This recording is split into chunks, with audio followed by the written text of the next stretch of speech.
나와 있는 내용은 신용장 통일 규칙입니다. 신용장 통일 규칙은 UCP 600이에요. 뭐 들어본 친구도 있을 것이고 처음 듣는 친구도 있을 것이고 UCP 600인데 UCP 600은 뭐냐? 지금은 많이 사용되지 않고 있습니다만 신용장이라는 대금 결제 방법을 사는 데 있어서 신용장의 사용에 있어서 국제적으로 통일된 규칙을 제공하고 있는 겁니다. 물론 이것도 마찬가지로 ICC에서 제정했고 2007년도에 나왔어요. UCP 600이라는 게. 그래서 하한 신용장의 사용에 관한 국제적인 통일 규칙이라고 생각을 하면 됩니다. 이 통일 규칙이 쉽게 말하면 대금 결제론 공부할 때 이 UCP 600을 공부하게 돼요. 근데 왜 운송론 시간에 얘기를 하느냐라면 이 신용장 거래 방식이 뭐냐면 매도인은 물품을 보내주고 매수인은 돈을 보내준다 이거죠. 그러면 서로 일말의 위험 어떤 걱정거리가 있어. 쉽게 말하면 매도인은 물품을 보내줬는데 돈을 받지 못할까봐, 매수인은 돈을 보내주는데 물건이 이상한 게 올까봐 걱정을 하게 돼요. 그래서 그 걱정을 좀 어려운 말로 뭐 신용위험, 뭐 상업위험 이렇게 얘기를 하는데 그런 걸 회피하기 위한 수단으로서 신용장이 사용됩니다. 신용장은 뭐냐면 은행이 중간에 개입을 합니다. 은행이 당사자로서 등장을 하게 돼요. 어떤 은행이 등장하느냐? 신용장 발행은행 혹은 개설은행이 등장합니다. 뭐 같은 의미야. 이슈잉 뱅크든 오프닝 뱅크든 같은 의미인데 그게 뭐냐면 그 매매 계약상의 매수인의 요청에 의해서 매수인의 주로 이제 매수인의 거래은행이 되죠. 매수인의 거래은행이 신용장을 발행하게 됩니다. 그럼 신용장은 뭐냐면 신용장상의 수익자가 매도인이거든. 매도인이 물품에 대한 선적을 하고 그 신용장 조건에 일치하는 선적 서류. 그러니까 신용장이란 게 뭐냐면 그 신용장의 조건이 있어요. 신용장의 조건이 뭐냐면 선적 서류나 매도인이 매수인에게 제공해야 될 여러 가지 서류, 뭐 상업 송장이라든지 원산지 증명서라든지 보험 서류라든지 뭐 선적 서류라든지 이런 것들을 제시하게 되면 그 서류의 제시에 대한 반대급부로서 대금 지급을 해주겠다라고 신용장 개설은행이 약속하는 겁니다. 지급 확약을 해주는 거예요. 그러면 이렇게 되는 거죠. 매도인은 물품을 선적하고 선적 서류를 들고 은행을 찾아가면 그러니까 선적을 했다는 그거 확실만 있으면 은행은 돈을 내주니까 돈 떼일 염려가 없어지는 것이고, 매수인의 입장에서는 은행이 자기를 대신해서 매도인이 선적을 하게 된 것에 대한 서류에 대해서 지급을 하니까 물품은 일단 선적이 되는 거잖아. 그건 담보되는 거잖아. 그런 매도인과 매수인의 신용위험과 상업위험을 회피하는 수단으로 신용장이 많이 쓰였어요는 과거형이죠. 지금은 많이 안 쓰입니다. 지금은 그냥 TT 해요. TT. 송금 방식으로 많이 쓰입니다. 하지만 신용장 통일 규칙에서 우리가 살펴볼 내용은 신용장 통일 규칙 전체를 다 볼 생각은 없고, 신용장 통일 규칙에 뭐라고 되어 있냐면 신용장 조건에 맞춰서 제시되는 선적 서류, 그 중에서도 오늘 볼 내용은 선화증권의 요건이에요. 선화증권은 이렇게 작성이 되어야만 은행이 조건에 충족했다라고 보고 수리하고 대금 지급을 해준다라고 하는 거죠. 그게 UCP 600에 있습니다. 내용을 좀 살펴볼게요. 일종의 어떻게 보면 선화증권의 구비요건, 선화증권의 요건과 같아버리는 거예요. 왜?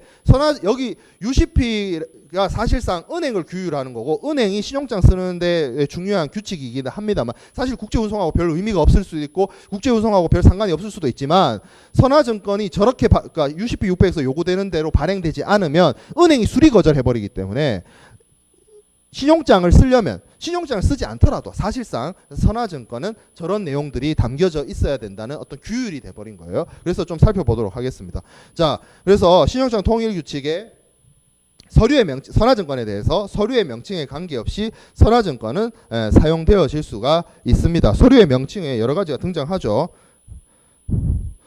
뭐 해양선화증권 뭐 이런 거 용어는 크게 상관이 없어요. 실질적으로 내용이 중요한 것이지. 자, 그래서 선화증권은 기본적으로 운송인의 명칭이 표시돼야 됩니다. 우리가 지지난 시간인가 선화증권 내가 현대상선 거 견본을 보여줬어요. 거기 보면 현대상선 로고가 이빠이 크게 적혀 있었어요.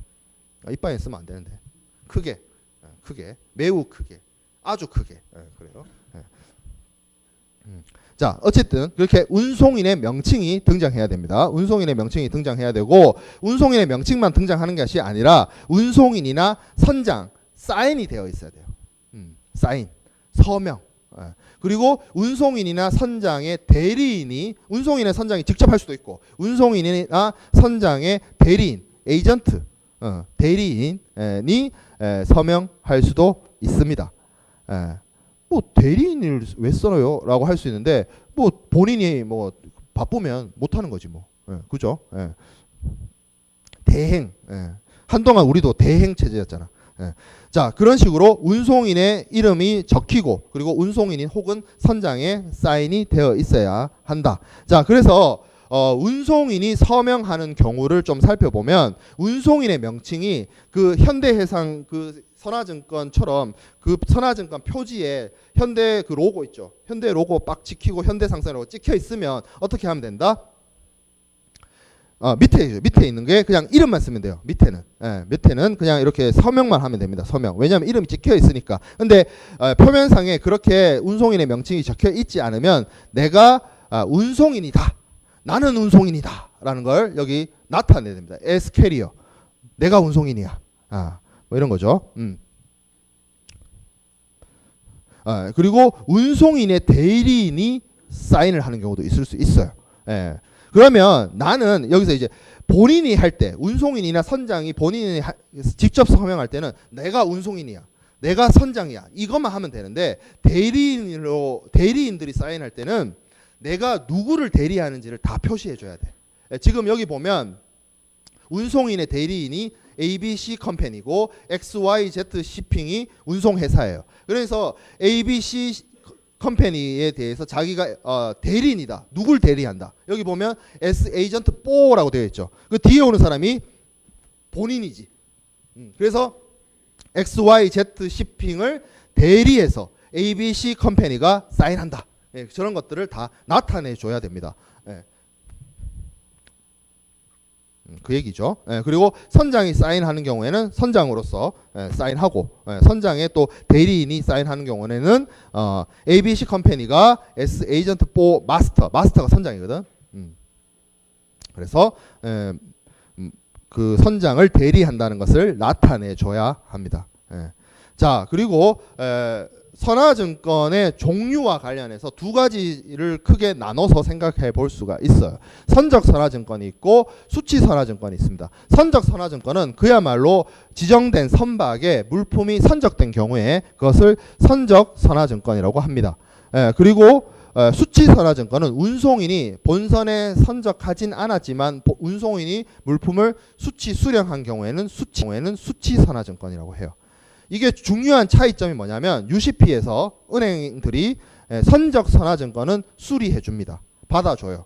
일치하는 제시로서 인정하고 받아줘요. 하지만 수치 선화증권은 그냥 운송인이 선적을 이루어진 것이 아니라 그냥 운송인의 관리하에 물품을 뒀다. 운송인의 관리하에 물품이 들어갔다는 것만 의미하기 때문에 은행들이 수리해 주지 않습니다.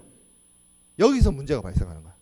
그러면 보통 선화증권이라는 거, 지금 현대에 와서 선화증권이라는 것은 뭐 그것이 FCL 화물이든 LCL 화물이든 실질적으로 운송을 맡기는 하주가 배에 화물이 실리는 것까지 관리 감독하기가 힘들거든. 그냥 컨테이너 야드에 집어넣던지 아니면 CFS에 집어넣던지 그냥 운송인의 관리하에 집어넣는 게 끝이야. 그러니까 쉽게 말하면 선적 선화증권을 발행받는다는 게 조금 말이 안 맞을 수 있어. 그럼 어떻게 하느냐? 그때는 수치 선화증권을 선적 선화증권으로 바꿔주는 것을 할 수가 있어요. 그게 뭐냐면 온보드 노테이션, 본선 적재 부기, 본선 적재 표기. 뭐 우리말 표현은 교수님들마다 조금 다 달라요. 본선 적재 부기라고 하시는 분도 있고 표기라고 하시는 분도 있는데 영어 표현으로 뭐냐면 그냥 온보드 노테이션이라고 합니다. 그래서 운송인이 물품을 수령했을 때 수치 선화증권이 나온 다음에 실제로 운송인이 본선에 적재하고 나면 저 수치 선화증권에다가 첨부를 해주는 거야. 추가해 주는 거야. 실제로 본선에 적재됐다고. 그 첨부되는 서류, 추가해 주는 서류가 본선 적재 부기인 거예요. 그래서 저 온보드 노테이션이 붙여지면 수치 선화증권이 선적 선화증권으로 바뀌게 돼요. 그렇게 바뀌면 그거는 은행에서 수리를 해줍니다. 그거와 관련된 이야기가 여기 나오는 거죠. 선적 선화증권은 수리해준다. 수치 선화증권은 수리를 하지 않는다. 그리고 수치 선화증권을 선적 선화증권으로 바꾸는 것은 본선 적재 부기다 라는 거죠. 자, 그리고 그래서 뭐 이 관련된 거죠. 이거 실내죠. 예, 그래서 여기 보면 본선 적재 표기가 추가로 되면 본선 적재 표기에는 실제로 물품이 실제 선적됐다는 사실이 적혀 있어야 되기 때문에 선박 이름 그리고 선적 날짜 뭐 이런 것들이 적힙니다. 그런 것들이 적히게 되면 물품이 이제 실제로 선적됐다고 보고 이건 이제 운송 서류가 수치 선화증권이 선적 선화증권으로 바뀌게 되는 거죠. 이렇게 실제로 쓰인다. 그리고 뭐 같은 이야기를 계속 하고 있죠. 이 실내를 보여주는 거예요.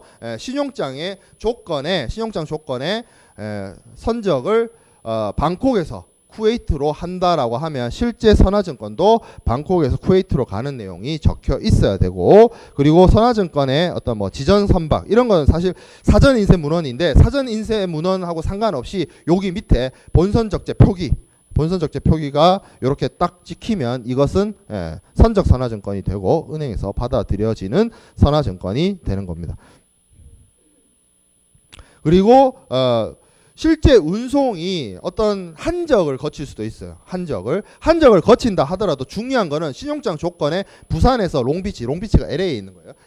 그러니까 부산에서 롱비치로 가는 저 신용장 조건에 일치하는 선적 서류를 제시해야 된다라고 한다면 중간에 뭐 어떤 배를 거치거나 한적이 이루어지거나 상관없이 여기 물품의 선적지 그리고 물품의 도착지 양육항이 그 신용장 조건하고 일치하게 되면 그것은 크게 상관이 없고 수리 가능해요. 은행이 받아줍니다.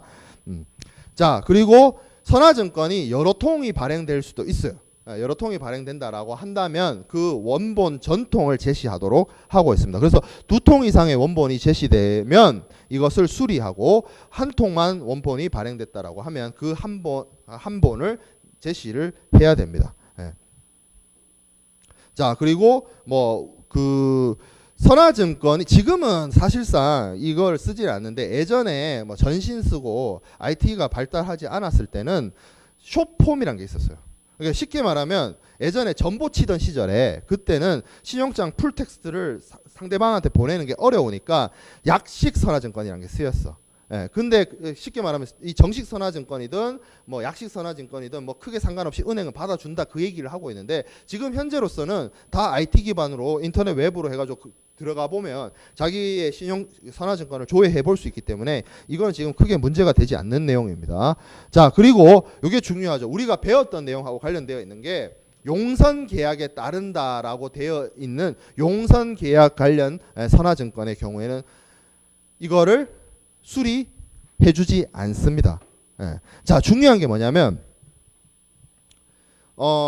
용선 계약에 따른다라는 내용이 들어가 버리면 저게 쉽게 말하면 용선 계약자, 그러니까 쉽게 말하면 배를 빌려준 사람이 이 운송 계약에 개입할 여지가 있는 거예요. 은행 입장에 봤을 때는 은행이라는 곳 자체가 굉장히 보수적이죠. 돈 줌에 있어서 깐깐하잖아.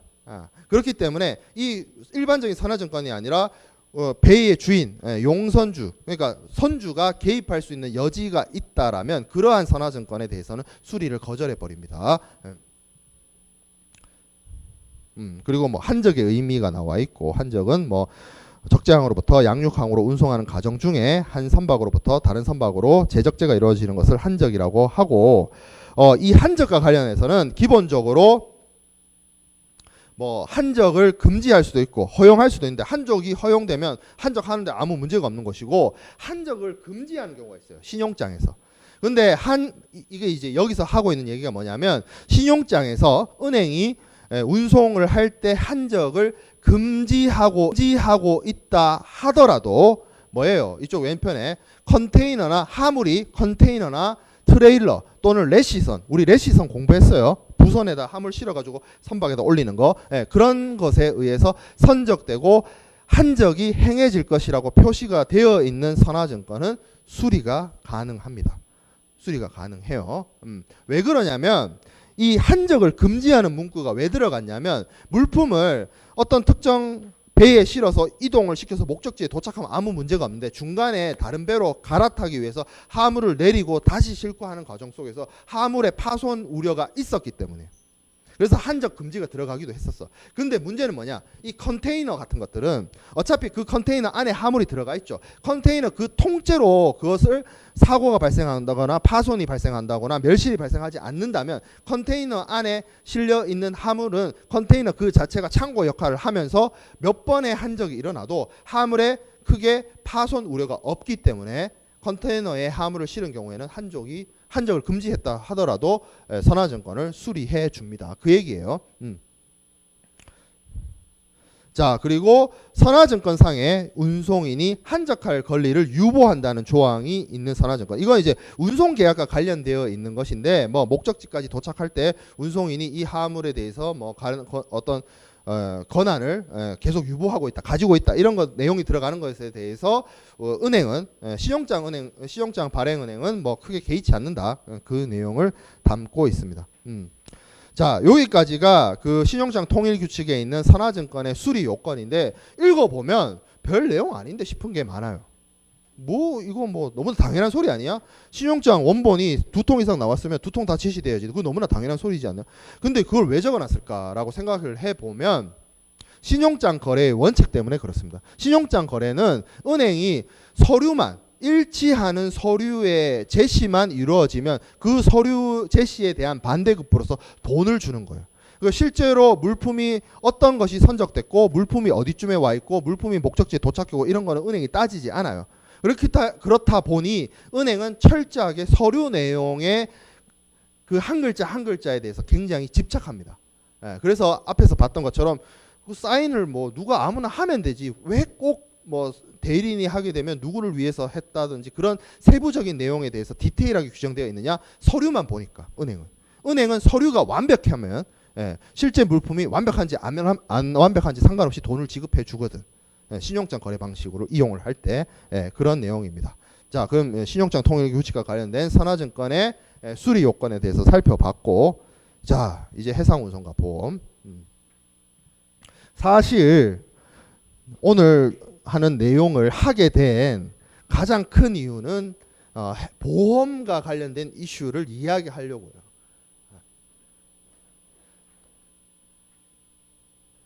운송과 보험은 항상 같이 생각하고 같이 이야기해야 됩니다.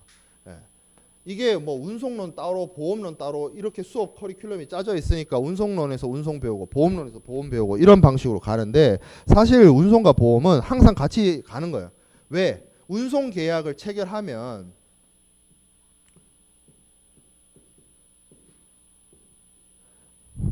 운송 중에 발생할 수 있는 어떤 멸실이나 손상이나 지연이나 이런 것에 대해서 우리가 헤이그 규칙, 헤이그 비스비 규칙 살펴보니까 뭐예요? 운송인이 다 빠져나가고 있어. 운송인이 책임을 안 져. 운송인 다 면책이래. 내 할 바 아님? 이런 식으로 얘기를 해요. 그러면 항상 내가 수업할 때 뭐라 그랬어요? 그런 거 얘기할 때마다 보험 드세요 그랬죠. 그런 것들, 운송인이 빠져나가는 것들, 운송인이 화물의 멸실 손상에 대해서 책임 안 진다고 하는 것들, 운송인이 면책된다고 얘기하고 있는 것들, 그거 다 어떻게 할 거야? 그걸 다 해상보험을 드는 겁니다. 보험. 그래서 운송과 보험은 함께 가는 거고, 운송인이 그런 식으로 자꾸 면책을 하니까 운송인의 면책 사항들을 보험업자들이 보험부벌을 통해서 해결을 해주는 거예요. 그래서 운송계약 체결하면서 함께 보험계약을 체결하게 되는 겁니다. 물품에 책임 있는 사람, 물품의 위험을 부담하는 자가 매도인이 됐든 매수인이 됐든. 자, 그래서 해상보험이라는 것이 등장을 하는데 기본적으로 여러분들 보험 한두 가지씩 다 들어봤을 거예요. 뭐 실비보험이라든지 뭐 생명보험이라든지 암보험이라든지, 암보험까지는 아직 아닌가? 그죠? 실비보험 정도는 들어본 친구들 있을 거 아니야. 자동차보험도 뭐 차 갖고 있는 사람 자동차보험도 들어봤을 거지만 사실 여기서 말하는 해상보험은 그런 실비보험이나 생명보험이나 자동차보험하고는 조금 달라요. 법리들이 조금 다른 부분이 있어. 그런 부분들을 이제 좀 학습할 필요가 있는 거지. 자, 그래서 해상보험은 크게 화물보험과 선박보험으로 나뉩니다. 그 화물보험을 이제 적하보험, 저기는 이제 저 하자 써놨는데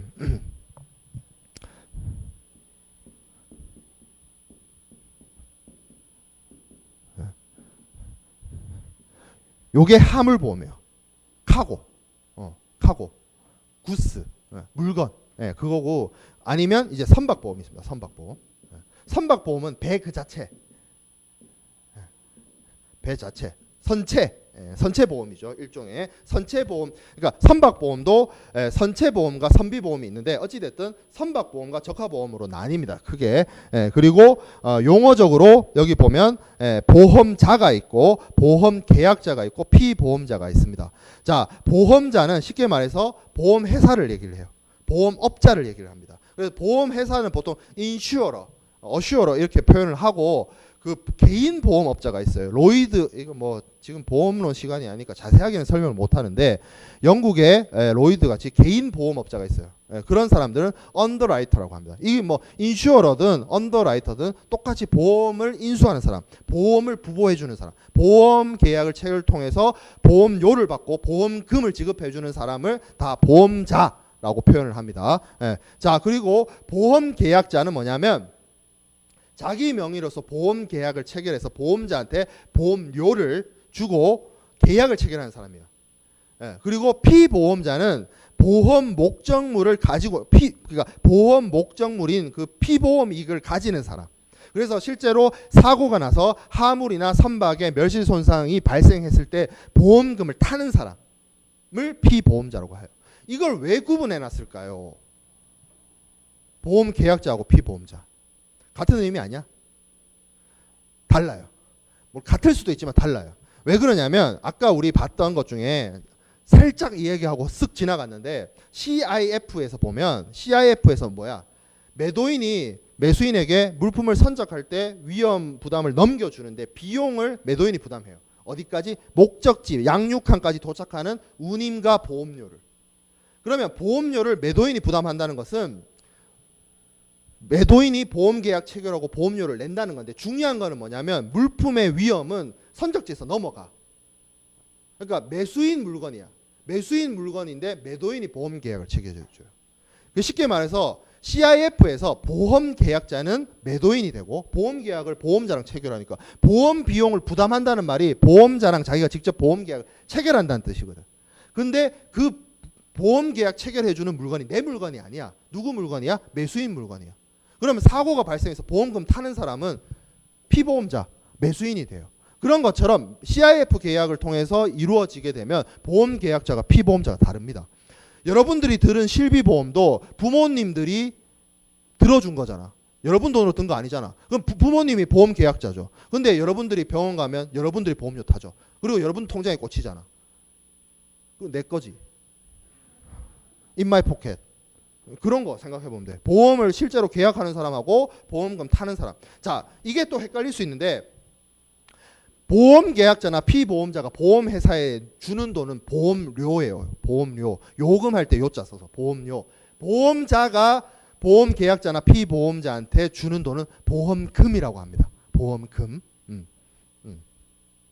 그 차이. 이 용어가 어려우니까 얘기를 하고 넘어가는 거예요. 자, 그래서 화물보험과 선박보험이 있는데 뭐 카고 인슈어런스, 헐이란 말 자체가 선체를 얘기하는 거죠. 자, 그래서 얘기를 하고 있는데 이 보험이란 게 사실 중요한 게 뭐 지금 이 짧은 시간에 보험의 원리나 보험의 법리를 다 설명할 수기는 참 힘든 부분이 있지만 그러면서도 얘기를 해야 되는 부분이 뭐냐면 보험의 핵심은 말이죠. 내가 보험의 목적물에 가지고 있는 경제적 이해관계를 부보해 주는 거예요. 이게 쉽게 말하면 이게 좀 어려운 말인데, 자 생각을 해볼게요. 자, 보험의 목적에 가지고 있는 나의 경제적 이해관계예요. 여기 지금 보면 있죠. 보험의 목적과의 경제적 이해관계. 저게 어려운 말로 피보험 이익이라고 합니다. 인슈어런스 인트레스트라고 해서 피보험 이익이라고 하는데 저 피보험 이익을 보험에 부보하는 거예요. 다르게 얘기하면 자, 내가 이 화물이 있다고 칩시다. 이 화물이 있어요. 내가 이걸 소유하고 있어요. 그래서 이걸 보험에 들었어요. 근데 이게 부서졌어. 그럼 보험자가 이 화물을 부서지기 전 상태로 돌려주는 게 아닙니다. 마법사가 아니야. 마법사가 아니야. 그러면 보험자는 뭘 하냐면 내가 이 책상을 가지고 있었는데 책상이 부서졌잖아요. 이 책상이 부서짐으로 인해서 내가 잃어버리는 이해관계, 경제적 손실이 있을 거 아니야. 경제적 손실. 내가 이 책상을 가지고 있었다면 내가 이 책상에 누구를 앉힐 수도 있고 내가 이 책상 위에서 잘 수도 있고 여러 가지 이걸 통해서 내가 벌어들일 수 있는 돈도 있을 수 있고 이런 것들이 있는데 그런 것들이 상실되게 되잖아. 이게 부서지면. 그 상실되는 이익을 보존해 주는 거예요. 뭘로? 돈으로. 그래서 보험을 들 때 내가 이 물품에 대해서 경제적 이해관계가 있어야 돼요. 그래서 경제적 이해관계라는 게 쉽게 말해서 소유권, 담보권, 수익권 이런 게 있어야 돼. 피보험자가 보험 목적물에 대해서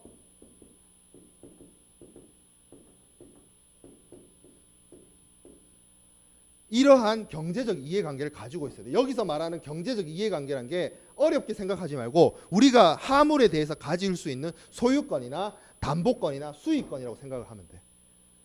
내가 이 화물을 팔아서 목적지에 안전하게 도착하면 내가 이 화물을 팔잖아요. 팔면 수익이 발생해요. 내가 근데 그 수익을 벌어들이지 못했어. 왜? 그 화물이 파손됐기 때문에. 그럼 보험회사는 어떻게 한다? 내가 잃어버린 그 수익권을 돈으로 보상해 주는 거예요. 그래서 이러한 경제적 이해관계가 없으면 이러한 경제적 이해관계가 있어야 보험을 들 수가 있고 이러한 경제적 이해관계가 없으면 보험을 들 수가 없어. 그래서 저 말이 나오는 거예요. 경제적 이해관계가 이익이 없으면 보험도 없다. 내가 어떤 화물을 보험을 들고 선박을 보험을 드는 것은 내가 그 선박을 소유하고 있고 그 선박에 아니면 그 화물이 가지고 있는 담보권이나 수익권을 내가 가지고 있기 때문에 그 경제적 이해관계를 보험에 드는 겁니다. 그리고 그 이해관계가 손실됐을 때 보상을 받도록 하는 거예요. 돈으로. 그래서 이렇게 생각해 볼 수 있어요. 내가 갖고 있는 재산 있죠. 자동차라든지 집이라든지 이걸 보험에 들 수 있지만 남의 재산, 남의 자동차 이걸 내가 보험에 들 수가 없잖아. 왜? 내가 남의 차에 대해서 소유권, 담보권, 수익권이 없기 때문이야. 그죠? 그렇죠. 네, 그런 거예요. 네, 그게 중요한 겁니다. 그래, 보험은 핵심은 그런 거다. 경제적 이해관계가 있어야 된다. 자, 그리고 해상 손해에는 여러 가지 종류가 있을 수 있는데 물적 손해가 있고 비용 손해가 있고 배상 책임 손해가 있습니다. 물적 손해는 그야말로 물품이 멸실 손상된 거예요. 잃어버렸거나 부서졌거나.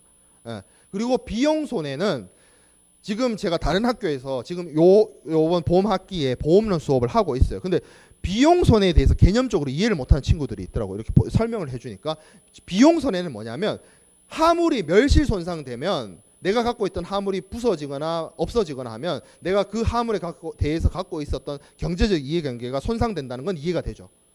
근데 이런 경우 있을 수 있어. 내가 사고가 일어나지 않았으면 돈을 지출하지 않아도 돼.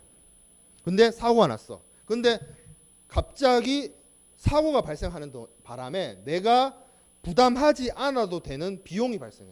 그러니까 내 주머니에서 나가지 않아도 되는 돈이 갑자기 나가게 됐어. 그것도 뭐예요? 손실이에요.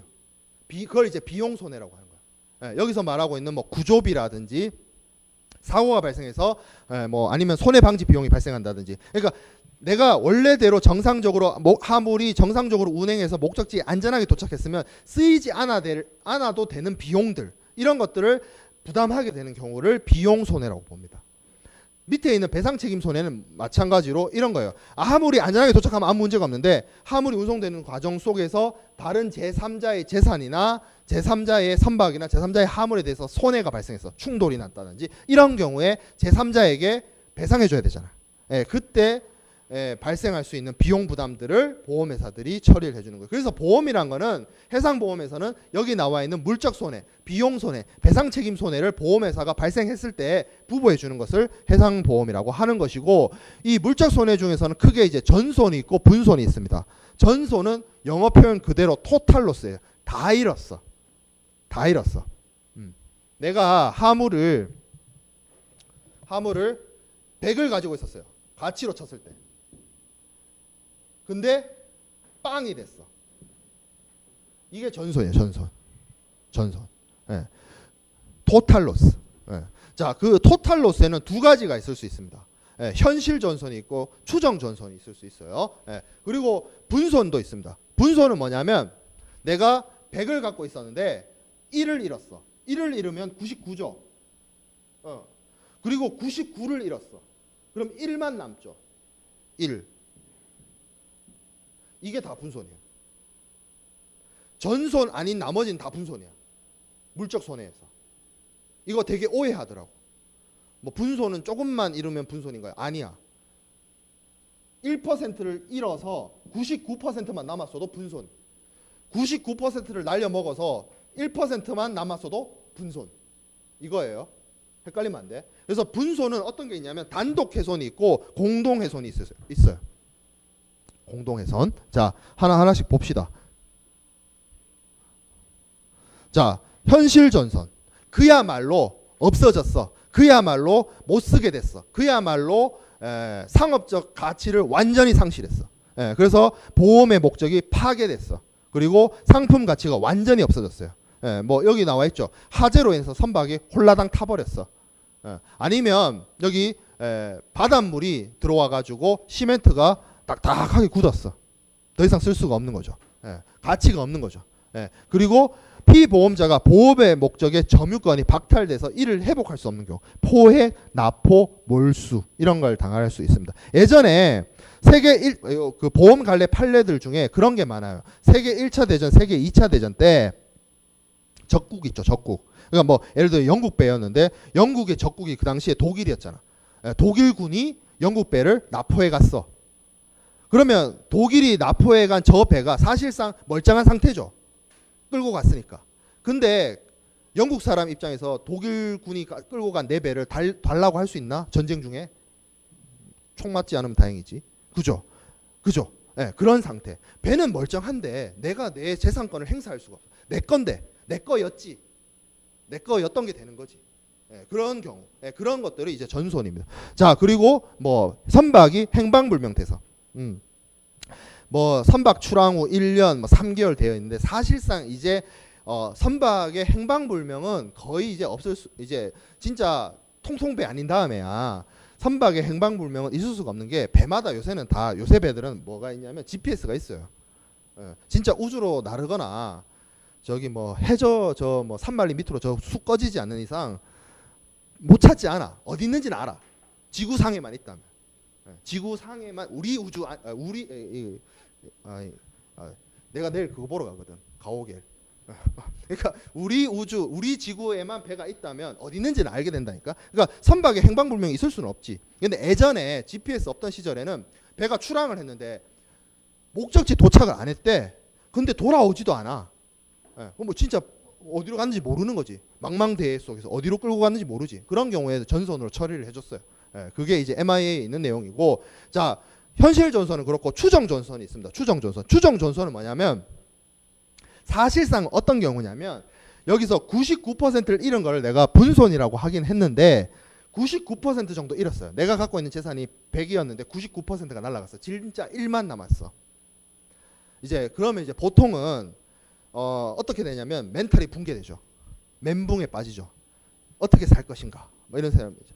그 사실 그 요새 재밌게 보는 프로그램 중에 미우새란 프로그램이 있는데 이상민이라는 사람이 대단한 게 69억을 빚지는 것도 어렵거니와 일반적인 사람이라면 안 그래요? 69억 빚을 어떻게 그 아무리 노력해도 69억 빚이라는 게 쉽게 질 것 같진 않아. 일반적인 사람이라면. 근데 그걸 갚을 생각하는 것도 거의 뭐 제정신이 아닌 것 같잖아. 그죠? 보통 사람이라면 자기 빚이 한 10억만 넘어가도 멘탈이 무너질걸? 왜 그렇게 됐어? 지금 실제로 내가 갖고 있는 재산이 100인데 99를 잃었어. 1만 남았어. 이거를 하소연하고 싶잖아. 그래서 어떻게 한다? 그냥 보험회사 찾아가가지고 내가 1 남았는데 내가 1 요거 포기할 테니까 완전히 100을 잃은 것처럼 처리해달라고 요구하는 게 추정전선이에요. 그리고 그 요구하는 것을 위부라고 합니다. 위부. 여기 나와 있죠. 위부, 어벤던먼트. 그러니까 내가 영어를 그렇게 잘하는 편은 아니지만 우리 그 어벤던트 뜻 자체가 뭐야? 이렇게 약간 놔버리는 거죠. 인생을 놓잖아. 실제로 한강 가면 안 되고 실제로 한강을 가서 인생을 놓아버리라는 뜻이 아니고 내 재산 권리, 만약에 진짜로 1% 남았다면 내 1% 남은 그거 내가 내려놓을게, 포기할게, 그냥 전손처럼 처리해줘라고 하는 게 위부예요. 예. 그래서 여기 나와 있죠. 현실 전손이 확실하다고 생각되면서도 그 증명이 불가능한 경우, 아니면 정말로 추정 전손을 개념을 이해할 수 있는 그 경우가 보면 여기 세 번째예요. 뭐라고 되어 있냐면 하물을 인수가 물리적으로 가능은 해. 내가 내 하물을 찾을 수는 있어. 근데 하물을 찾아가지고 수리를 해보니까 그 남아있는 하물의 가치보다 수리비가 더 많이 들어. 그런 경우. 하물을 수리했을 때 가치는 100원인데 수리비가 500원이 들어. 골 때리죠. 이걸 수리해야 돼, 말아야 돼. 선박이야. 선박인데 최근에 이제 우리가 그 세월호를 통째로 인양을 했잖아요. 그 굉장히 어려운 작업이었어요. 어려운 작업이었는데 비용을 많이 들여서라도 할 가치가 있었어. 그거는. 근데 그냥 개인 회사가 배가 이렇게 바다에 침몰했다 칩시다. 그러면 이제 고철 덩어리잖아. 사실상 그걸 끄잡아내서 배로 다시 수리해서 쓴다는 건 불가능하고 고철 덩어리일 뿐인데 인양 비용이 너무너무 많이 들어. 인양은 할 수 있는데, 하려면 할 수 있는데, 그럼 어떻게 한다? 그냥 침몰한 거로 칩시다. 이런 경우에요. 비용이 너무 많이 들어서.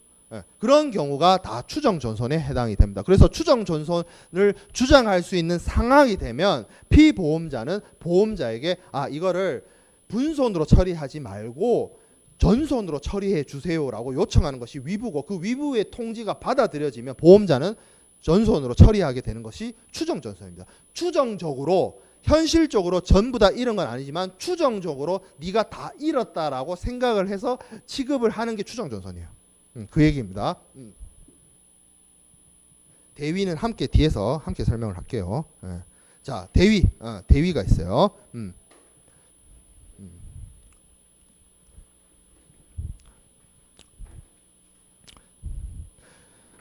유시진 대위할 때 그 대위 아니에요. 한자가 달라요. 조금 이따 보겠지만 대위입니다. 대위인데 이게 뭐냐면 여기 나와 있듯이 정의를 좀 살펴보면 다른 사람을 대신하는 겁니다. 다른 사람을 대신하는 게 뭐냐면 보험자가 보험금을 보험사고가 발생하게 되면 피보험자에게 제공하게 됩니다.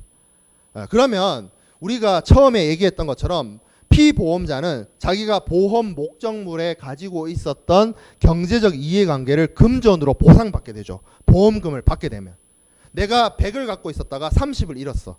그래서 30을 회복은 못 시켜주지만 30의 가치만큼을 금전으로 내가 받게 돼요. 피보험자는. 근데 나한테 뭐가 남아있어요? 70이 남아있죠. 혹은 예를 들어서 이런 경우에요. 내가 100을 갖고 있었어요. 100을 다 잃었어요. 그래서 100을 다 받았어. 100을 다 받고 봤는데 보니까 내가 100을 잃어버리게끔 만든 나쁜 놈이 있었어. 그래서 그 나쁜 놈한테 소송을 겁니다. 네가 왜 나를 100을 잃게 했니? 그래서 그 나쁜 놈한테 또 100을 받아요. 그러면 보험회사로부터 100 받고 그 나쁜 놈한테 소송 걸어서 또 100 받고 나는 200이 됐어요. 그럼 이건 뭐야? 개이득이 되죠. 그럼 안 되잖아. 내가 설명을 생략한 것 중에 가장 큰 원칙이 뭐냐면 이 해상보험에서의 보험의 원칙 중에서 뭐가 있냐면 실손보상의 원칙이라는 게 있습니다.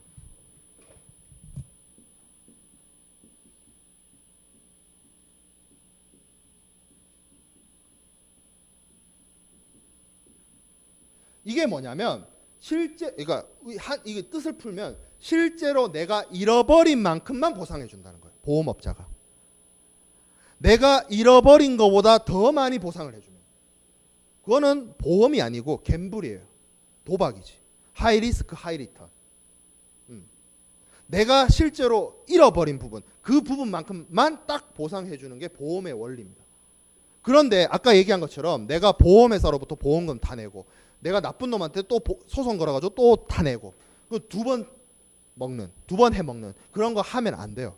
그래서 어떤 걸 하냐면 이 대위라는 건 뭐냐면 보험회사가 피보험자에게 보험금을 지급하게 되면 그 피보험자가 갖고 있던 그 하물이나 선박의 잔존물 있죠. 잔존물. 혹은 제3자에 대한 청구권. 이것을 보험자가 가져가게 되는 겁니다. 그거예요. 그러면 피보험자는 보험회사로부터 내 경제적 이해관계를 보상받았으니까 내 경제적 이해관계에 손실 없이 그냥 회피한 거고, 보험업자는 보험금을 주고 자기 고객한테 보험계약에 따라서 보험금을 주고 남아있는 잔존물이나 아니면 제3자 청구권을 통해서 소송을 걸 수 있는 그런 경우가 해당이 되죠. 자, 그래서 보면 우리가 이 보험이 중요하다고 하는 이유가 여기서 얘기를 하면, 보통 운송회사들이, 운송인들이 어떤 경우가 많았어요. 다 면책이래. 무조건 면책이래. 무조건 면책은 아니지만 거의 대부분 면책이었죠. 면책 카탈로그 뭐 이런 거. 나는 최선을 다했어. 근데 사고 났어. 나 책임 안 져. 이런 거였잖아. 다 헤이그 비스비 내용이. 그렇게 되면 이 하주 입장에서 중간에서 굉장히 억울하죠.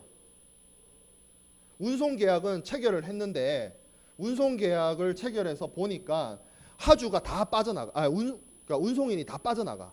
그래서 답답해서 보험을 통해서 보험금을 받아요. 보험금을 받아냅니다. 왜냐하면 운송회사라는 게 회사 규모가 엄청 크고 얘들이 소위 말하는 갑이니까. 그죠? 나는 을이니까.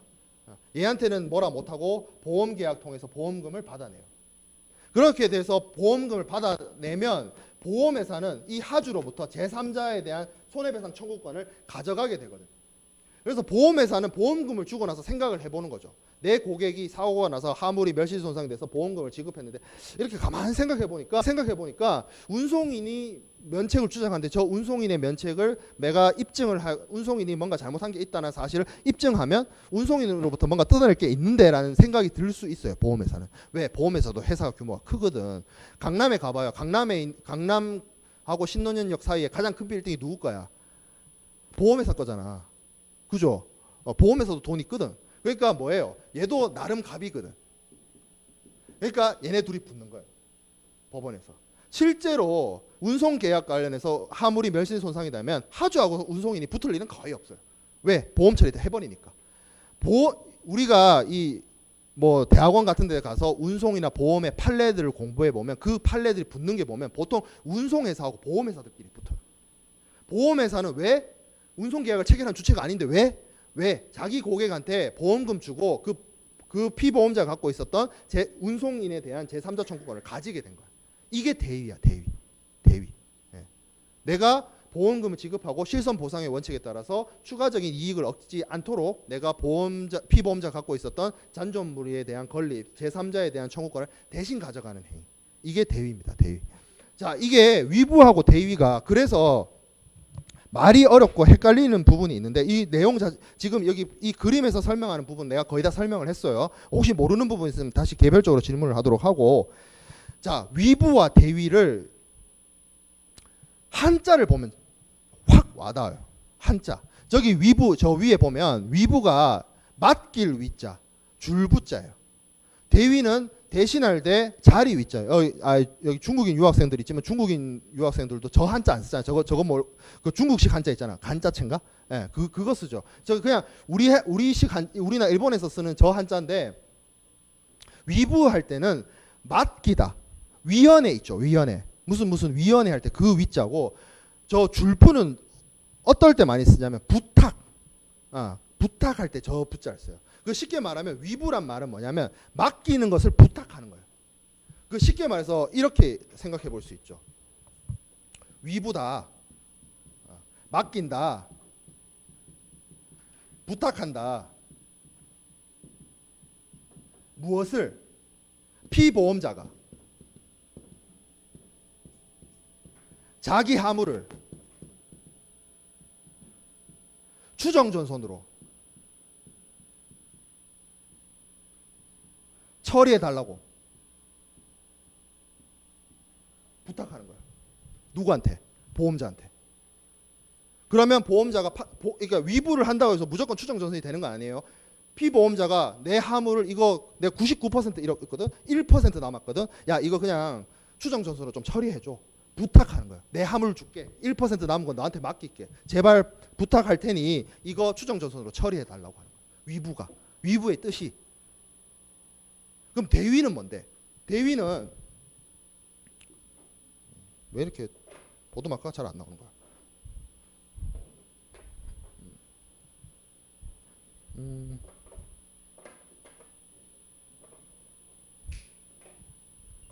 대위는 뭐냐면 보험자가 보험금을 지급하고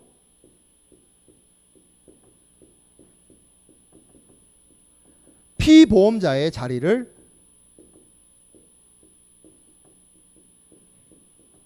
대신하는 겁니다.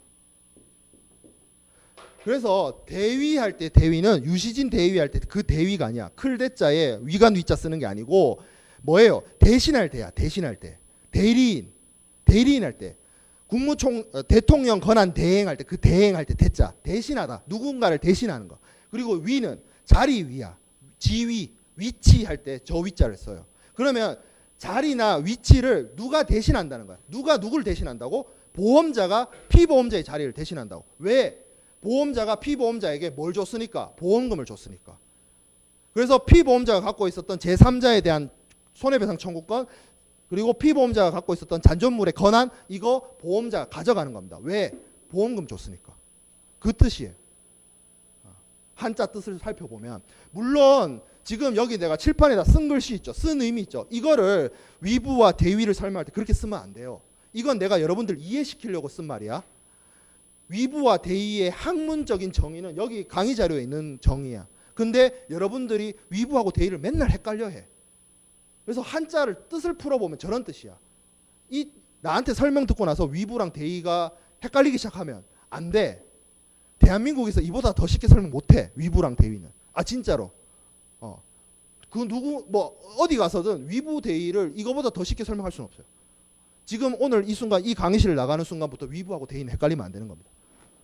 위부하고 대위가 헷갈리면 이 한자 뜻풀이를 생각을 해보세요. 무슨 말인지 알겠죠? 네.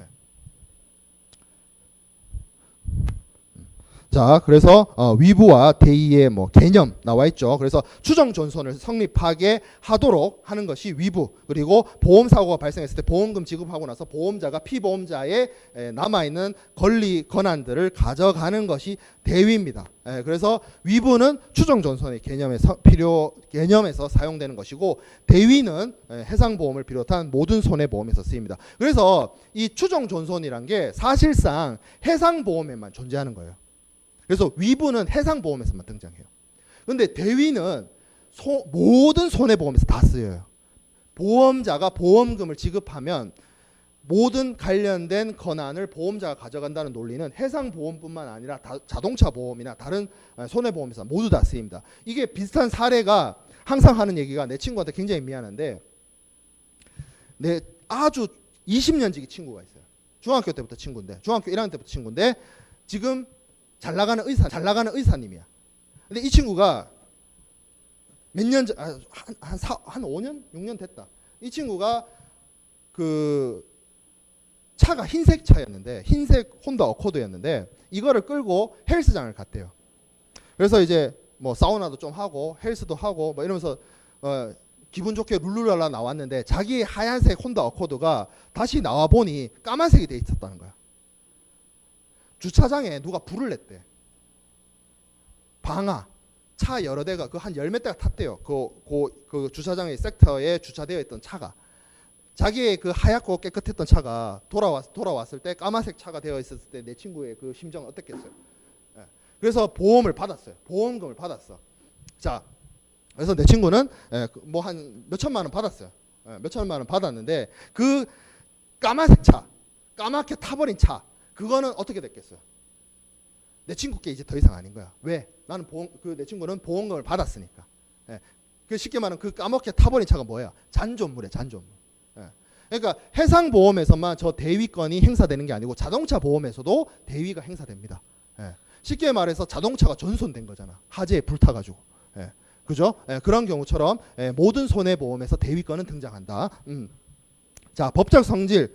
이거는 너무 지금 보험론 수업이 아니니까 너무 디테일하게는 들어가지 않고, 상법에서든 MI에서든 위부와 대위에 대해서 나뉘고 있고, MI에서 좀 영국 해상보험법에서는 좀 다르게 보는 게, 내가 설명을 이렇게 했죠. 보험자가 보험금을 주면 바로 자동적으로 그 자리를 대신하는 것처럼 설명을 했는데, MI에서는 저기 보험자도 이걸 선택해서 받지 않을 수 있다라는 규정이 있어요. 뭐 너무 세부적으로 들어가지 맙시다.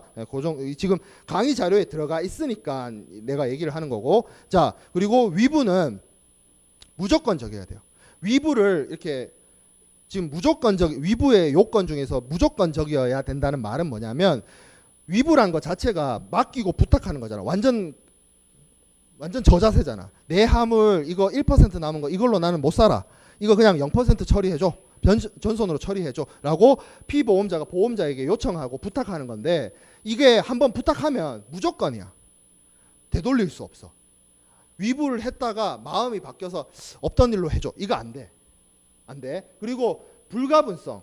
위부라는 것 자체가 내 화물을 전손으로 처리해달라는 거잖아. 그래서 요거는 전손으로 처리해 주시고 요거는 분손으로 처리해 주시고, 이건 말도 안 되는 거예요. 하면 전체가 그냥 분손으로 처리해 달라고 얘기하는 거야. 불가분성. 나누지 못해요. 위부는. 자, 대위는 잔존물 대위가 있고 청구권 대위가 있습니다. 잔존물은 아까 말한 내 친구의 까맣게 타버린 혼다 어코드, 하얀색 혼다 어코드, 그런 게 잔존물이죠. 근데 잔존물은 사실상 여기서 얘기하고 있는 게 뭐냐면, 분손의 경우에 조금 적용하기가 힘들어요. 전손의 경우에는 전손이 되면 그 전손 완전히 가치를 상실하고 남은 그 고철 덩어리, 그게 이제 쉽게 말하면 잔존물이 되는데, 분손은 어떤 경우가 있냐면, 예를 들어서 100이 있다가 30이 날려 먹었으면 70이 남거든. 근데 그 70은 온전한 상태야. 개별 화물이라고 치십시다. 예를 들어서 아이폰이 100개를 왜 안 나와? 100개를 운반하다가 30개를 날려 먹었어요. 그럼 70개는 온전한 상태란 얘기잖아. 그럼 잔존물이 개념이 없어지죠. 그렇기 때문에 이게 구분 가능한 화물의 경우에는, 분손의 경우에는 잔존물이란 게 남아있다라고 보기 힘들어요. 그 얘기를 하고 있는 거고, 청구권 대위는 마찬가지로 보험금을 지급하게 되면 보험자가 가지게 되는 그런 권한입니다. 물론 해상보험론에 가보면 그 제3자에 대한 청구권을 상실하거나 권한이 약해지지 않도록 뭐 운송인이나 하주가 역할을 하게끔 뭐 강제하는 조항들이 있습니다만, 보험론 시간이 아니니까. 자, 그리고 효과가 있어요. 효과는 뭐야? 위부의 경우는 아까도 얘기했듯이 화물이 내가 1% 남아있던 거를 0% 잃은 것처럼, 아니지 0% 남은 것처럼 화물을 추정전손으로 바꿔주죠. 그래서 추정전손이 성립되고, 추정전손이 성립되면 나에게 전손 보험금이 지급됩니다. 현실 전손과 같은 보험금이 지급되죠. 효과가. 자, 그리고 대위는 잔존물과 제3자에 대한 배상 청구권이 이전되게 됩니다. 그 내용이 담겨져 있죠. 자, 그리고 분손이 있습니다. 분손은 단독 훼손이 있고 공동 훼손이 있어요. 일반적인 경우에 우리가 생각할 수 있는 분손은 다 단독 훼손이에요. 다 단독 훼손. 그럼 공동 훼손은 뭐야? 공동 훼손은 이런 경우에요. 선박이 화물을 싣고 가는데 어떤 그 선박이나 화물이나 그 선박을 타고 있는 인명에게 모두에게 위험이 처해집니다. 그래서 그 위험을 해결하기 위해서, 위험을 벗어나기 위해서 인위적으로, 자의적으로, 자발적으로 의도를 갖고 화물이나 선박의 일부를 희생시키는 것을 공동훼손이라고 합니다. 쉽게 말해서 배의 무게를 줄이기 위해서 일부의 화물을 버린다든지, 아니면 선박의 부속품을 버린다든지 바다에, 이런 것들이에요. 그것이 공동훼손이라고 합니다. 물론 선박의 화물을 버리는 것만 포함이 되는 게 아니라, 예를 들어서 배에 불이 났어요. 배에 불이 나면 소화액을 뿌려야 되잖아. 물을 뿌릴 수는 없으니까. 그럼 소화액을 뿌리다 보면 그 배에 있는 불을 끄기 위해서 소화액이 분사되면 그 주변에 있는 화물이 오염됩니다. 소화제로. 뭐 그렇게 사실 불 끄기 위해서 어쩔 수 없었잖아. 전체를 살려야지. 배를 살려야 되지. 그런 것도 다 공동훼손 희생이 돼요. 뭐 이런 경우도 있을 수 있어요. 풍랑을 만나요. 폭풍이 쳐요. 그래서 정해진 항로를 벗어나요. 피난항으로 들어가. 그럼 피난항에서 비용이 발생하죠.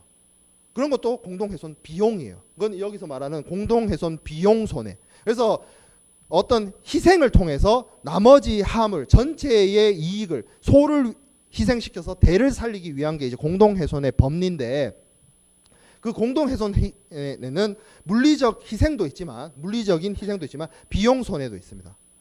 그리고 이러한 희생을 통해서 살아남는 자들이 있잖아.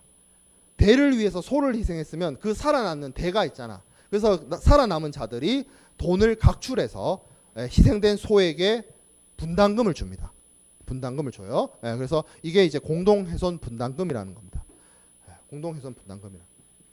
자, 이렇게 설명을 했는데, 아니 그럼 이게 보험이랑 상관없이 뭐 일부 화물에 대해서 인위적으로 버리고 살아남은 자들이 돈 각출해가지고 희생된 사람들한테 돈 모아서 주면 되지 않습니까? 라고 생각해 볼 수 있는데, 보험에서 다루는 이유는 뭐냐면 실질적으로 공동훼손 희생이 일어났어요.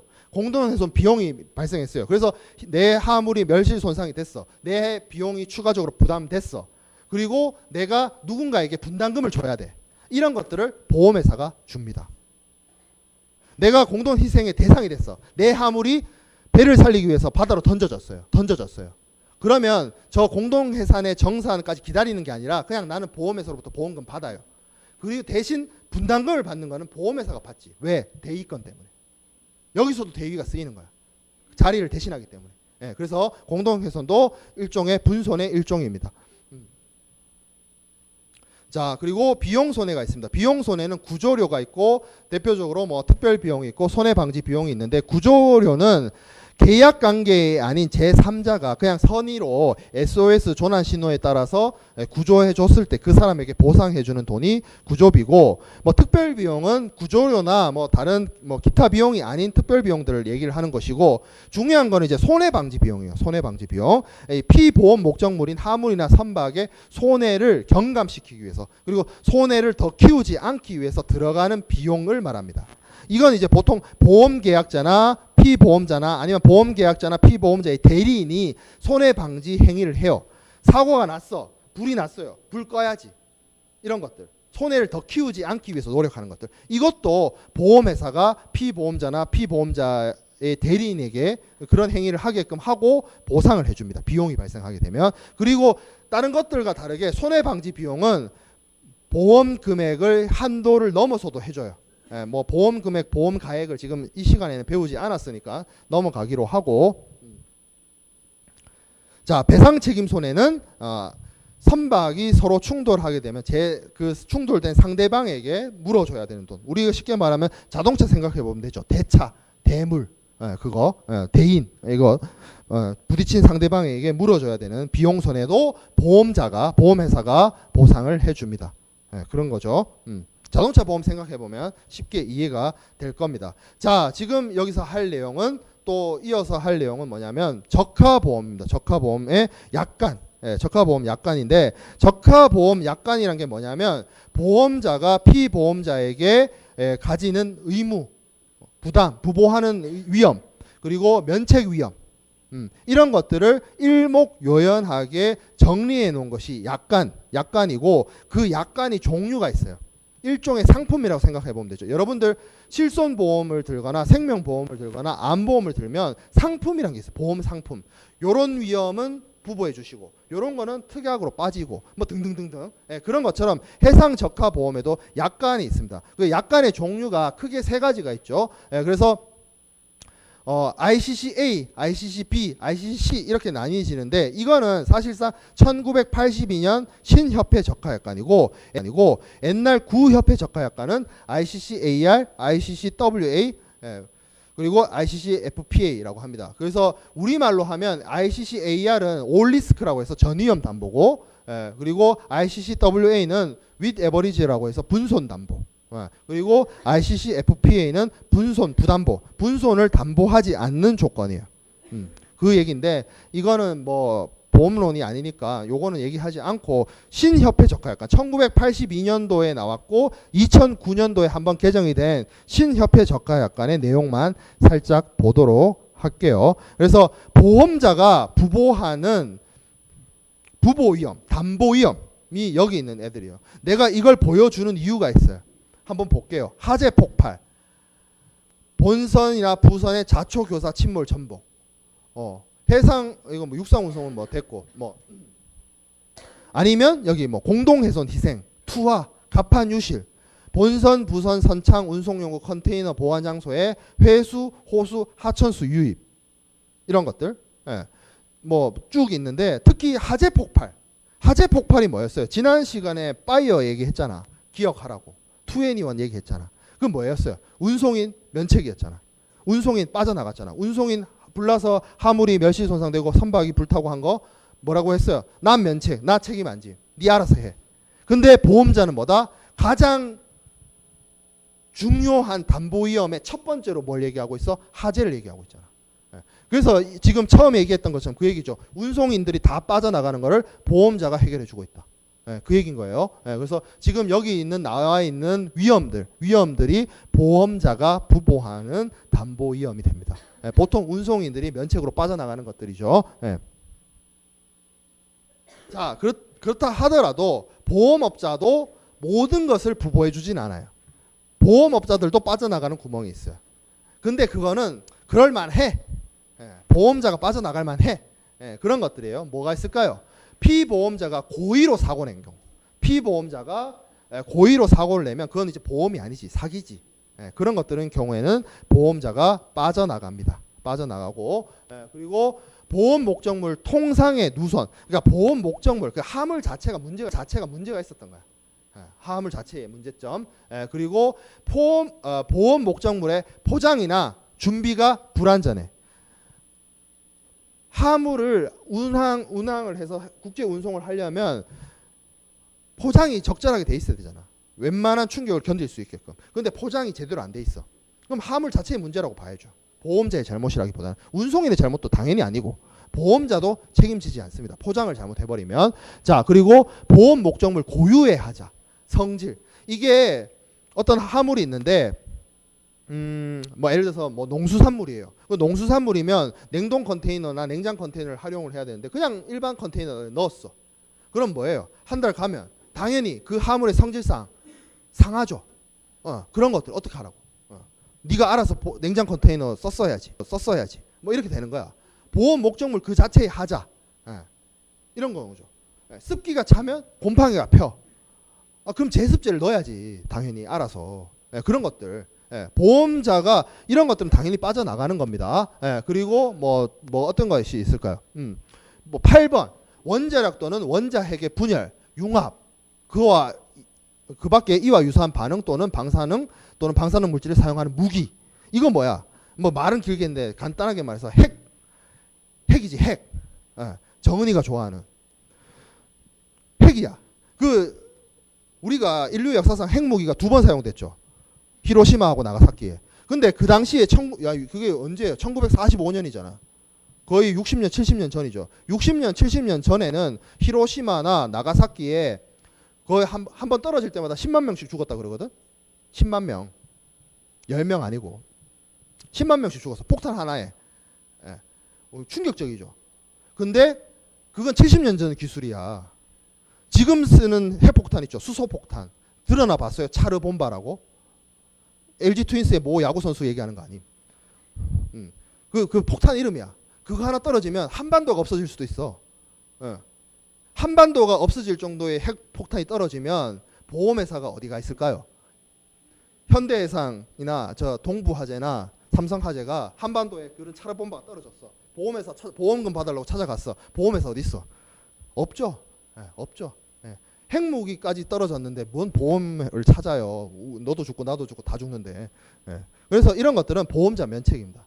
원자력 무기의 사용 이런 것에 대해서. 그래서 보험자가 운송인이 면책하는 사항에 대해서 모든 걸 담보해 주지만 그렇다 하더라도 보험자도 면책이 있다. 그런 내용들이 여기 있는 내용입니다.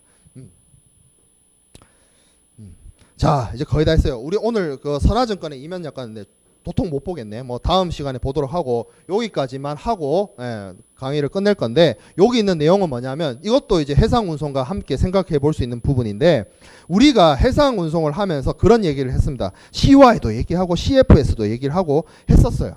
그리고 운송인의 책임 구간에 있어서 뭐 태클 투 태클, 포트 투 포트 이야기를 했었어요. 그렇죠? 그래서 헤이그 규칙에서 뭐였어요? 태클 투 태클. 선적해서 때부터 양하할 때까지. 뭐 이런 얘기 했었잖아. 그죠? 근데 보험업자들이 제공하는 보험 부보의 기간은 운송인이 제공하는 운송인의 책임 기간보다 훨씬 넓습니다. 보험자가 부보하는 기간이란 것은 뭐냐면, 보험 사고가 발생할 때, 보험에서 담보하는 사고가 발생했을 때 보험자가 피보험자에게 보상해 줄 수 있는 그 기간이에요. 보험 부보의 책임이 지속되는 기간을 부보기간, 담보기간 뭐 이렇게 얘기를 합니다. 보험기간 뭐 표현은 여러 가지가 등장을 하지만 그 기간인데 이 기간이 태클 투 태클이나 포트 투 포트보다 훨씬 넓어요. 도어 투 도어야. 도어 투 도어. 그리고 도어 투 도어를 더 뛰어넘어. 2009년도 버전. 지금 여러분들 앞에서 놓여 있는 보험 시기와 보험 종기는, 그러니까 시기란 거 자체가 뭐냐면 보험자의 보험 부담이 시작되는 거. 그리고 종기란 것 자체가 보험자의 보험 부담이 끝나는 거. 시기와 종기란 뜻이, 시작과 끝이란 뜻이거든. 그래서 이 보험자의 보험 부보의 시작이 도어 투 도어보다 더 넓어요. 좀 세부적으로 볼게요. 자, 보험 시기입니다. 예. 그러면 우리가 도어 투 도어라는 거는 문짝에서부터 그러니까 내 집에서부터 목적지의 집까지잖아. 그 얘기인데 여기서 뭐라고 했냐면 1982년 그러니까 신협회 적하약관이 82년도에 나왔는데 2009년에 한번 개정이 됐어요. 큰 개정은 아니지만 82년 버전이 있고 2009년도 버전이 있는데 82년도 버전에 뭐라고 얘기하고 있냐면 보험자의 보험 부보의 시작이 출발지의 창고 또는 보관 장소를 떠날 때부터였어요. 이게 쉽게 말하면 도어 투 도어의 시작이었지. 도어 투 도어. 물론 1963년 구협회 적하약관도 도어 투 도어긴 해. 뭐 너무 세부적으로 들어가지 말고. 자, 2009년에 개정이 되면서 뭐라고 바꿨냐면 창고 또는 보관 장소에서 운송의 개시를 위하여 운송 차량 또는 그 밖의 운송 용구에 즉시 적재할 목적으로 최초로 인동됐대요. 이게 뭐냐면 위에 거는 창고를 떠날 때야. 안녕 하면서 창고에서 이제 화물 실어가지고 트럭이 이렇게 창고에서 나갈 때부터 보험자의 책임이 시작되는 거야. 그러면 그 트럭에 내가 화물을 실는 동안 발생하는 멸실 손상은 보험자가 책임을 져주지 않았어요. 근데 2009년도부터 뭐야? 내가 운송 차량이나 운송 용구가 보통 컨테이너니까 거기에 화물을 실기 위해서 화물의 이동이 처음 시작될 때, 그러니까 지게차가 가가지고 화물을 딱 들어가가지고 컨테이너에 집어넣기 위해서 이동이 시작될 때, 화물이 조금이라도 움직이기 시작할 때부터 보험자가 책임을 집니다. 2009년도 신협회 적하약관부터 이때부터 보험자가 책임을 져요. 그러니까 지게차가 가가지고 이 화물을 내가 운송할 거임 라고 했을 때 그 화물이 움직이기 시작해요. 조금이라도 움직이기 시작하는 거, 운송이 개시될 때부터 보험자의 책임이 시작되는 거예요. 이거는 도어 투 도어보다 훨씬 더 들어간 거죠. 화물을 적재할 때 발생할 수 있는 멸실 손상도 보험자가 부보해 주는 거니까. 그 차이입니다. 그러니까 운송인들은 보통 선적할 때 이렇게 얘기했잖아. 그리고 항구에서부터 이거보다 훨씬 넓죠. 보험자의 책임 부담이. 그래서 보험을 들어야 되는 거예요. 자, 그리고 운송되는 통상의 운송 과정 계속 이제 보험자의 책임이 계속 지속되고, 목적지에 도착했을 때는 여기 보면 네 가지가 있습니다. 네 가지가 있는데 요 네 가지 일들 중에서 가장 먼저 도래하는 일이 발생하면 그때 보험자의 책임은 끝납니다. 그래서 이것도 마찬가지로 운송인이 책임지는 포트 투 포트보다 훨씬 넓어요. 훨씬 멀어요. 훨씬 많은 부담을 보험자가 해줍니다. 볼까요? 첫 번째, 목적지의 최종 창고나 보관 장소에 운송 차량이나 운송 용구에서 내려져서 양육을 완료할 때예요. 여기도 중요한 게 뭐냐면 최종 창고에 도착했을 때가 아니라 최종 창고에 도착해서 운송 용구나 운송 차량으로부터 화물이 내려진 것이 완료됐을 때 딱 도착했어. 목적지의 창고에 도착이 아니라 쉽게 말하면 택배 아저씨가 집 문 앞에 뚝 던져주고 가는 게 아니라 문에 도착해서 내가 택배를 열어서 그 화물을 내가 이 화물을 여기다 둬야지 해서 딱 뒀을 때까지란 말이야. 보험자의 책임이 훨씬 많이 들어오죠. 포트 투 포트보다 훨씬 넓은 범위를 보험자가 부보해주고 있어요. 두 번째 거, 통상의 운송 과정. 위에 게 1번이 통상의 운송 과정인 거고 두 번째부터는 통상의 운송 과정이 아니야. 통상의 운송 과정이 아닌데 뭐예요? 보관이나 할당 분배를 위해서 어떻게 사용할 것을 선택하는 창고 보관 장소에서 운송 차량이나 그 밖의 운송 용구로부터 양육을 완료할 때 할당이란 말이 들어가 있어요. 위에 거는 쉽게 말해서 FCL 화물, 소위 말하는 풀 컨테이너라서 목적지에 도착해서 최종 창고까지 갔는데, LCL 화물 같은 경우에는 CFS에서 할당 분배를 해야 되잖아. 왜냐하면 개별 하주들이 있으니까. 그런 경우에 만약에 이제 할당 분배를 하는 경우에는 저런 것처럼 최종 창고 보관 장소에서 마찬가지로 운송 용구나 운송 차량으로부터 양육이 완료될 때 운송이 이제 쉽게 말하면 보험자의 부고가 운송인이 아니고 보험자의 부고가 끝나게 된다는 거죠. 그래서 1번은 쉽게 말해서 FCL 화물, 2번은 LCL 화물 이렇게 생각해도 돼요. 자, 그리고 세 번째, 통상의 운송 과정이나 보관을 위해서 운송 차량, 그 밖의 운송 용구 또는 컨테이너를 사용하고 것을 선택한 때, 이건 뭐냐면 내륙 컨테이너 기지나 컨테이너 야드에서 컨테이너 그 자체가 보관 용기가 되는 경우가 있어요. 오랫동안 보관하는 거지. 컨테이너에다가 넣어놓고 그런 것처럼 그것을 컨테이너에 화물을 넣어놓고 이 컨테이너에다가 보관하기로 하기로 했다면 그때 보험자의 부고가 끝납니다. 그리고 네 번째, 이거는 위에 것들은 세 가지는 어떤 장소적인 문제였다면 네 번째는 시간입니다. 양육하게 본선이 완료된 후로부터 60일이 경과했을 때 보험자의 부고가 이어집니다. 그 쉽게 말하면 60일, 그러니까 목적지 도착해서 화물이 본선에서 내려서 60일이 지나기 전에 위에 1, 2, 3의 행동이 이루어지면 보험자의 부고는 끝나고 1, 2, 3의 행동이 일어나지 않으면 시간적으로 그냥 60일이 지나면 60일이면 2달이죠. 2달이 지나면 보험자의 부고가 끝납니다. 그렇게 보험자의 책임 범위가 넓어요. 그러니까 앞에서 시작했던 보험의 시기부터 지금 보험의 종기까지 그 사이에 보험자가 모든 발생하는 멸실 손상을 담보 위험에 해당이 된다면, 면책 위험에 해당되지 않는다면 책임을 지고 그 손상에 대해서, 손실에 대해서 보험금을 지급하겠다라는 게 해상보험의 논리예요.